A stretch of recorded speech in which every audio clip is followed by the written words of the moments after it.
नमस्ते बच्चों। आज मैं आपको सुनाने जा रहा हूँ एक ऐसी कविता की कहानी जो न सिर्फ सुंदर शब्दों से सजी है बल्कि हमें जीवन का एक बहुत बड़ा सबक भी देती है। इस कविता का नाम है फूल और कांटा। लेकिन कविता की बात करने से पहले चलिए जान लेते हैं इसके रचयिता के बारे में। कवि परिचय। इस सुंदर कविता को लिखा है अयोध्या सिंह उपाध्याय हरियौध ने। वे हिंदी के एक महान कवि थे जिनका जन्म उत्तर प्रदेश के आजमगढ़ में हुआ था। उन्होंने बच्चों के लिए सरल और रोचक कविताएं लिखी, जैसे चंद्र खिलौना और खेल तमाशा। उनकी भाषा मधुर, सीख देने वाली और बालमन के लिए एकदम उपयुक्त होती थी। अब आइए बढ़ते हैं हमारी आज की कविता की ओर, जिसमें फूल और कांटे की एक अनोखी तुलना की गई है। यह कोई साधारण तुलना नहीं है बच्चों, इसमें छुपा है एक गहरा संदेश। तो चलिए कविता की शुरुआत करते हैं जन्म लेते जगह में एक ही पौधा उन्हें है पालता। रात में उन पर चमकता चांद भी एक ही सी चांदनी है डालता। व्याख्या। कवि कहते हैं कि फूल और कांटा दोनों एक ही पौधे पर जन्म लेते हैं। उन्हें एक ही तरह की चांदनी मिलती है और एक ही पौधा उन्हें पालता है। इसका मतलब है कि उनकी परिस्थितियां एक जैसी होती हैं। लेकिन अब देखिए आगे क्या होता है।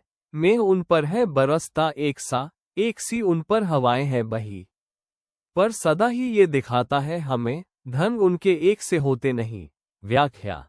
बारिश दोनों पर एक समान गिरती है, हवा भी दोनों को एक जैसी छूती है, लेकिन फिर भी उनके स्वभाव बिल्कुल अलग होते हैं। ये बताता है कि केवल वातावरण या हालात नहीं, गुण और व्यवहार ही किसी को महान बनाते हैं। छेद कर कांटा किसी की उंगलियां फाड़ देता है किसी का वर बसन।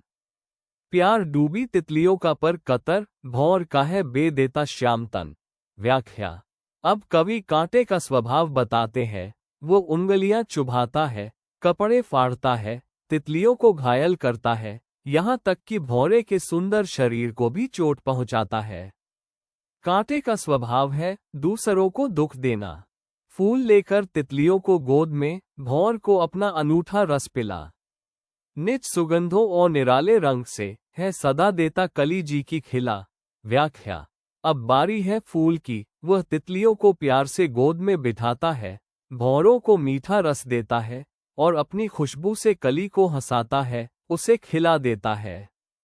फूल हर किसी को खुशी और सुकून देता है खटकता एक सबकी आंख में, दूसरा है सोहता सुरशीश पर। किस तरह कुल की बड़ाई काम दे, जो किसी में हो बड़प्पन की कसर। व्याख्या। कांटा सबकी आंखों में खटकता है, किसी को पसंद नहीं आता। वहीं फूल देवताओं के सिर पर भी सजाया जाता है। कवि हमें सिखाते हैं कि अगर किसी में अच्छे गुण नहीं है तो उसका ऊंचा कुल या खानदान कोई मायने नहीं रखता। बढ़प्पन गुणों से आता है, जन्म से नहीं। बच्चों, यह कविता हमें एक बहुत प्यारी और जरूरी बात सिखाती है कि हम चाहे किसी भी घर में जन्म लें, हमारी असली पहचान हमारे गुणों और व्यवहार से होती है। हमें फूल की तरह बनना चाहिए, जो सबको सुगंध देता है, दूसरों को सुकून देता है और किसी को भी चोट नहीं पहुंचाता। कांटे की तरह बनना ठीक नहीं, जो हर किसी को चुभता है, दुख देता है और खुद भी अकेला रह जाता है। तो चलिए हम भी वादा करें कि हम फूल जैसे बनेंगे, कोमल, दयालु और उपयोगी। हमें उम्मीद है कि आपने यह विषय अच्छे से समझ लिया है। अब आप इस अध्याय के नोट्स पढ़ सकते हैं, वीडियो लेक्चर देख सकते हैं और MCQ टेस्ट हल कर सकते हैं, वह भी सिर्फ एड्यूरेव पर, ताकि आप अपने स्कूल की परीक्षाओं में अच्छे अंक ला सकें। और इतना ही नहीं, आपको कक्षा 4 के लिए गणित, विज्ञान, अंग्रेजी, हिंदी और कई अन्य विषयों के बेहतरीन कोर्स भी मिलते हैं। धन्यवाद।